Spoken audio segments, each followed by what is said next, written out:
Yet another fire at critical infrastructure. What is going on?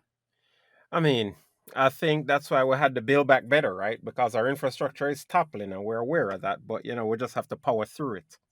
Well, it's going to be tough to power through it when it's the power refinery plant for gasoline that is on fire at the moment. Now, the most of the Midwest doesn't even have the fuel levels that they need to get through harvest season because that's where they do all the farming and everything. So not only are we not going to have gasoline, we're not going to have food either. I mean, I don't think it's that big a deal. Ultimately, from the looks of it, we're just going to have to go to the Oklahoma, I believe it is, refinery to get them to process those barrels per day. And then it's just going to be a case of trucking it where it needs to go, which I believe that the federal government lifted restrictions on the amount of hours that truckers could work.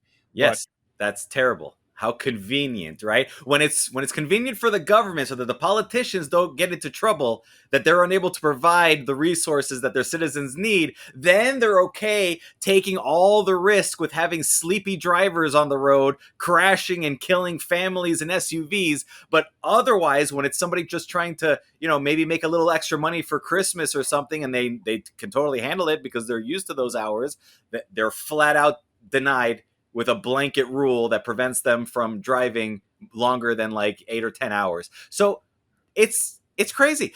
And where was the government this entire time when they should have been protecting that refinery from the fire? Do you honestly think that it's just a whoopsie doopsie fire that happened at the refinery? No. Look, it's not a coincidence that this entire time we've got FBI, CIA, everybody focused on things that don't matter, like some dude who legally bought more than one firearm at the same time because they had a sale. So let's go visit him at his house.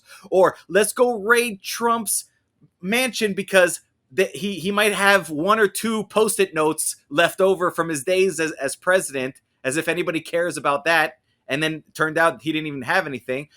Those are the agencies that are supposed to be monitoring for the, let's just call them the Reds, right? That would be a little bit upset at us for having interfered with their plans over there in the Eurasian area.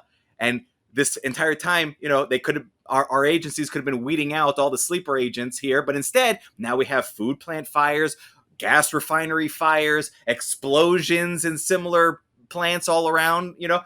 What is going on?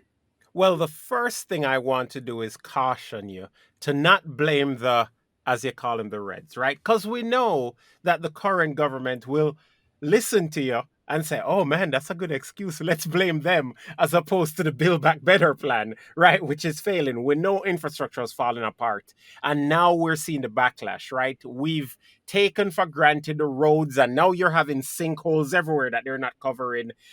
That's the reason why you see so much road work taking place because the roads are literally falling apart. So it doesn't surprise me that also power plants are also in trouble. I wouldn't be surprised if we find out that there's any nuclear leaks in the future because we weren't keeping up with the infrastructure. We're too busy shipping money over to take care of, you know, other countries. But ultimately, I think this is something that we'll have under control. I do agree that in this case, we're unable to get to it ahead, so we can just do what the best that we can, which is allow the truckers to get that overtime money and truck it.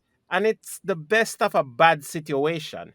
We just need a government that's more proactive, and it really doesn't seem like this one's up to the task right now. No, please, anything but more proactiveness from the government. I can't take it anymore. I'm not worried about them attempting to use Reds or sleeper agents as an excuse because we all know that the agencies like FBI and CIA and ATF are supposed to be weeding those sleeper agents out and they're not doing it. So it comes right back onto the government's lap for responsibility.